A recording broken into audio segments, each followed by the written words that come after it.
के आने वाले 3 महीनों के बाद मनीष सिसोदिया के पास एक विकल्प रहेगा। अगर इस समय सीमा के भीतर जो है उनके वकील अगर कोई कड़े सबूत नहीं पेश कर पाते तो उनकी ज़मानत पर ज़रूर सुनवाई होगी और उनको हो सकता है कि ज़मानत मिल भी जाए। हालांकि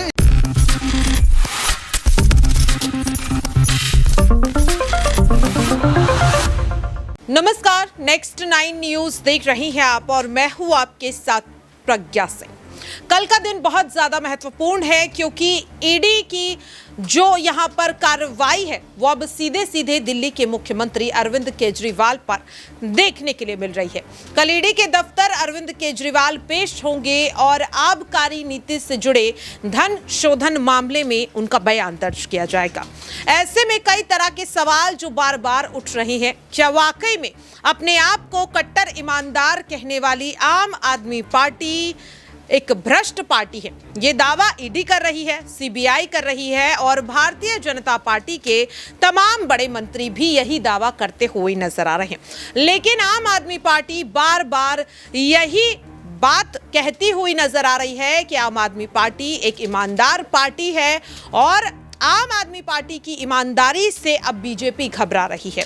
क्या वाकई में अरविंद केजरीवाल से अब प्रधानमंत्री घबराने लगे हैं? क्योंकि यहाँ पर जो मंत्री हैं आतिशी सिंह, उन्होंने साफ तौर पर कहा कि कल जब अरविंद केजरीवाल की पेशी होगी ईडी के दफ्तर में तो उनकी गिरफ्तारी हो जाएगी। पूछताछ के नाम पर ईडी उन्हें गिरफ्तार कर लेना चाहती है, ये दावा आतिशी करती हुई नजर आ रही है। और इस बीच यहाँ पर देखा गया कि अरविंद केजरीवाल आज प्रेस कॉन्फ्रेंस करते हैं। प्रेस कॉन्फ्रेंस को लेकर कई तरह के कयास लगाए जा रहे थे कि शायद वो ईडी के नोटिस को लेकर के कोई प्रतिक्रिया देते हुए नजर आएंगे, अपना बयान देते हुए नजर आएंगे। लेकिन जो प्रेस कॉन्फ्रेंस अरविंद केजरीवाल ने की वो काफी ज्यादा हैरान कर देने वाली थी। पहले आप वो प्रेस कॉन्फ्रेंस सुन लीजिए। आज आप लोगों को एक खुशखबरी देने के लिए मैं आया हूँ। कल नगर निगम की सदन की मीटिंग हुई थी और उसमें प्रस्ताव पारित करके ये मंजूरी दे दी गई है कि नगर निगम के लगभग 5000 सफाई कर्मचारियों को पक्का किया जाएगा। वो सफाई कर्मचारी जो कच्चे थे उनको पक्का किया जाएगा। जनवरी में हमारी सरकार बनी थी नगर निगम में, तब से लेके आज तक लगभग 6494 सफाई कर्मचारियों को हम लोग पक्का कर चुके हैं। कच्चे कर्मचारी मतलब जिनकी नौकरी का कुछ नहीं पता, आज बुलाते हैं काम पे, कल नहीं बुलाते काम पे, महीने में 15 दिन बुलाएंगे कि 20 दिन बुलाएंगे इसका नहीं पता, छुट्टियों का नहीं पता, पूरी तनख्वाह नहीं मिलती है। तरह तरह से सफाई कर्मचारियों का शोषण किया जाता था। 15 साल से नगर निगम में बीजेपी की सरकार थी जिसने सफाई कर्मचारियों का शोषण करने में कोई कसर नहीं छोड़ी थी। सफाई कर्मचारियों की हमेशा मांग रहती थी कि उन्हें पक्का किया जाए। उस प्रक्रिया को अब हमने आगे बढ़ाया है। हमारा आपको वादा था कि हम सफाई कर्मचारियों को पक्का करेंगे। जब से ये ऐलान किया है बहुत सफाई कर्मचारी बहुत खुश हैं। मेरे पास कल से ढेरों फ़ोन आ रहे हैं सफाई कर्मचारियों की, उनको पक्का किया गया है। पंजाब में भी जब से हमारी सरकार बनी है लगभग 1.5 साल हुआ है। 1.5 साल के अंदर हमने 30,000 से ज़्यादा कच्चे कर्मचारियों को पक्का किया है। तो ये एक तरह से आम आदमी पार्टी की कमिटमेंट है। हम कच्चे कर्मचारियों का मतलब होता है उनका शोषण। जब भी हमें जिस भी सरकार में मौका मिलेगा, जहाँ भी हमें मौका मिलेगा, हम कच्चे कर्मचारियों को पक्का करेंगे और ये कच्चे वाला सिस्टम भी धीरे धीरे इसको ख़त्म करेंगे। जब से आपने आम आदमी पार्टी की सरकार बनाई है, अच्छी अच्छी खबरें नगर निगम से आ रही हैं। पहले नगर निगम से केवल और केवल भ्रष्टाचार की 2 ही खबरें आती थी। भ्रष्टाचार की खबरें आती थी, इतना भ्रष्टाचार होता था नगर निगम में 15 साल जब से बीजेपी की सरकार थी। और बस यही सुनने को मिलता था कि सफाई अलग अलग किस्म के, केवल सफाई कर्मचारी नहीं, एमसीडी के सभी कर्मचारियों को 3 महीने से तनख्वाह नहीं मिली, 4 महीने से तनख्वाह नहीं मिली।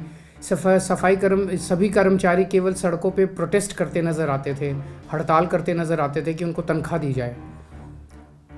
काफ़ी मशक्क़त करने के बाद कई गलत चीज़ों को कंट्रोल किया है हमने पिछले 10 महीने में, और अब सभी कर्मचारियों को टाइम पे तनख्वाह मिलने लगी है। पिछले 3-4 महीने से ऐसे होने लगा कि अब सभी कर्मचारियों को टाइम पे तनख्वाह मिलने लगी है और सफाई कर्मचारियों के पक्के होने का सिलसिला चालू हुआ है। तो मैं आप सब लोगों को, दिल्ली के लोगों को बधाई देना चाहता हूँ, सभी कर्मचारियों को बधाई देना चाहता हूँ।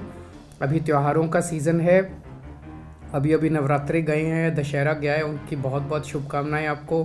दिवाली आने वाली है, दिवाली के मौके पे ये बहुत बड़ा अनाउंसमेंट है। दिवाली अब सब लोगों के लिए शुभ हो, छठ पूजा सब लोगों के लिए शुभ हो, दुर्गा पूजा, काली पूजा अभी हुई हैं।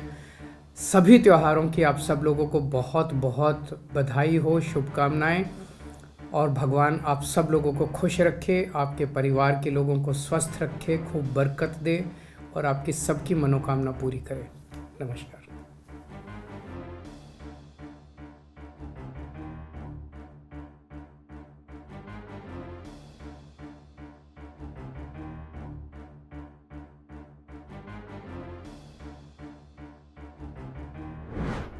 तो देखा आपने और सुना भी। अब सवाल यही उठ रहा है कि क्या वाकई में अरविंद केजरीवाल को कोई फर्क नहीं पड़ता कि ईडी उन्हें नोटिस भेजे या फिर उन्हें गिरफ्तार ही क्यों ना कर ले।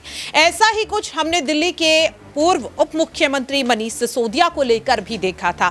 दरअसल आपको बता दें कि मनीष सिसोदिया को जब भी कोर्ट में पेश किया गया, चाहे वो सेशन कोर्ट हो, हाई कोर्ट हो या सुप्रीम कोर्ट हो, देखा गया कि मनीष सिसोदिया के चेहरे पर एक अलग ही मुस्कुराहट देखी गई। जहां एक और संजय सिंह कभी ईडी सीबीआई को, कभी नरेंद्र मोदी को, तो कभी अडानी को लेकर अपना गुस्सा जाहिर करते हुए नजर आए, लेकिन मनीष सिसोदिया के चेहरे पर यह हंसी, क्या वो जानते हैं कि चाहे जांच एजेंसियां उन्हें लेकर चाहे जो भी दावे कर लें, लेकिन वो ईमानदार हैं और आखिरकार उनकी ईमानदारी जनता के सामने आ ही जाएगी। आखिरकार क्यों मनीष सिसोदिया बार बार ये दावा कर रहे हैं कि वो ईमानदार हैं और आज नहीं तो कल वो जेल से बाहर आ ही जाएंगे। ये जो तमाम दावे इस वक्त किए जा रहे हैं, इनमें कितनी सच्चाई है और क्या सुप्रीम कोर्ट से झटका मिलने के बाद भी मनीष सिसोदिया जेल से बाहर आ सकते हैं, इन्हीं तमाम मुद्दों को लेकर के हम यहाँ पर सवाल करेंगे मेरे सहयोगी अबरार से और उनसे समझने की कोशिश करेंगे कि मनीष सिसोदिया द्वारा किए जा रहे इन दावों को आखिरकार वो किस तरह से देखते हैं। तो अबरार देखिए, जैसे यहाँ पे मैंने पहले भी कहा कि संजय सिंह की अगर बात करें तो बार बार कोर्ट कह रहा था कि आप कोई भी स्टेटमेंट मत दीजिए, लेकिन फिर भी वो कहीं ना कहीं नाराजगी को जाहिर करते हुए नजर आ रहे थे। ईडी के एक्शन से वो घबरा रहे हैं। अरविंद केजरीवाल ने भी कहीं ना कहीं इस मुद्दे को टालने की कोशिश आज की, लेकिन मनीष सिसोदिया के चेहरे पर यह मुस्कुराहट, चाहे हाई कोर्ट से झटका लगे, सुप्रीम कोर्ट से लगे या सेशन कोर्ट से लगे, किस तरह से इसे देख रहे हैं। और सुप्रीम कोर्ट से जमानत याचिका खारिज होने के बाद भी क्या मनीष सिसोदिया जेल से बाहर आ सकते हैं? उम्मीदें यहां पर नजर आ रही हैं उनकी रिहाई की। देखिए, बिल्कुल इस पूरे मामले को लगातार अगर हम शुरुआती समय से समझे तो जब जो है मनीष सिसोदिया की ज़मानत याचिका को कोर्ट ने खारिज किया है, तो उस पूरे मामले में जो ईडी की तरफ से पक्ष रखा गया है, चाहे वो दिल्ली हाई कोर्ट की सुनवाई हो या फिर सुप्रीम कोर्ट की सुनवाई हो, तमाम जो है सुनवाइयों में एक ही पक्ष रखा जा रहा है कि वो पॉलिटिकल पर्सनालिटी है और जाहिर सी बात है कि अगर उनको ज़मानत मिलेगी तो सबूतों के साथ छेड़छाड़ कर सकते। लेकिन इस पूरे मामले पर जो है जस्टिस संजीव खन्ना ने जो बातें रखी है वो काफ़ी ज़्यादा हैरान करने वाली है। उन्होंने साफ तौर पे एक बात कही ईडी को, सीबीआई को, कि अगर इस पूरे मामले पर लगातार जो आपका पक्ष है हम उसको सुन रहे हैं और उस पर कहीं ना कहीं इनकी ज़मानत याचिका को हम खारिज भी कर रहे हैं, लेकिन इसका मतलब ये नहीं कि आप मात्र जो है अंदेशे के बल पर या फिर मात्र एक दो गवाही के बलबूते आप जो है किसी नेता को, इतने बड़े चेहरे को जो है लगातार जेल के भीतर जो है रखे रहेंगे। और इसी बात पर उन्होंने ये बात कही है कि आने वाले 3 या 4 महीनों के बाद जो है मनीष सिसोदिया के पास एक विकल्प रहेगा कि वो अपनी ज़मानत पर जो है एक याचिका 3 महीने बाद फिर से दायर कर सकते हैं। तो ये जो एक विकल्प दिया गया है ये दर्शा रहा है कि भले ही कोर्ट इस पूरे मामले पर मनीष सिसोदिया को कोई राहत नहीं दे रहा है, लेकिन कहीं ना कहीं कोर्ट इस बात को समझ रहा है जो वैलिड सॉलिड सबूत की बात रखी जा रही है वो जो है उस ढंग से मजबूत एविडेंस जो है वो पेश जो है नहीं कर पा रहा है ईडी। तो अब आने वाले दिनों में जो महीने हैं 2-3 महीने, उसमें दरअसल कई और बातें जो है वो स्पष्ट हो पाएंगी मनीष सिसोदिया के छूटने को लेकर के, क्योंकि अब ठीक इसी तरीके का जो एक मामला जो है संजय सिंह के साथ है। तो जाहिर सी बात है कि इन तमाम मामलों को कहीं ना कहीं जो वकील जो है कोर्ट के भीतर पक्ष रखेंगे वो कहीं ना कहीं इसको जोड़ करके रखेंगे, और जो माननीय जजेस है वो इस पर भी विचार कर सकते हैं कि आखिरकार एक के बाद एक जो तमाम नेताओं के इर्द गिर्द ये जो ईडी सीबीआई का खेल चल रहा है, अब जो प्रदेश के मुख्यमंत्री अरविंद केजरीवाल तक ये आज पहुंच चुकी है, तो ये अब कहीं ना कहीं मामला काफ़ी ज़्यादा गंभीर रूप इख्तियार कर रहा है। और इसको लेकर के मैंने पहले भी बताया है कि जो है मात्र 3 महीने के बाद ही कोर्ट ने ये बात को कई बार दोहराया अपनी सुनवाई के दौरान, और कहा कि आने वाले 3 महीनों के बाद मनीष सिसोदिया के पास एक विकल्प रहेगा। अगर इस समय सीमा के भीतर जो है उनके वकील अगर कोई कड़े सबूत नहीं पेश कर पाते तो उनकी ज़मानत पर ज़रूर सुनवाई होगी, और उनको हो सकता है कि ज़मानत मिल भी जाए। हालांकि इस बार जो सुनवाई हो रही थी उसमें पूरी तरीके से जो अरविंद केजरीवाल का खेमा है, आम आदमी पार्टी के जो समर्थक है वो पूरी उम्मीद थे, उन्हें ये पता था कि इस बार कम से कम ज़मानत ज़रूर मिल जाएगी। लेकिन फिर से एक बार वही पक्ष रखा गया जो पक्ष इससे पहले दिल्ली हाई कोर्ट में जो जस्टिस M.K. नागपाल के पास रखा गया था, उनके सामने भी ठीक यही मुद्दा उठाया गया था और कहा गया था कि मनीष सिसोदिया जेल से छूटने के बाद सबूतों से छेड़छाड़ कर सकते हैं। तो मुझे लगता है कि अब कहीं ना कहीं उनको राहत मिल सकती है, आने वाले जो है 2-3 महीनों के बाद वो जेल से छूट सकते हैं।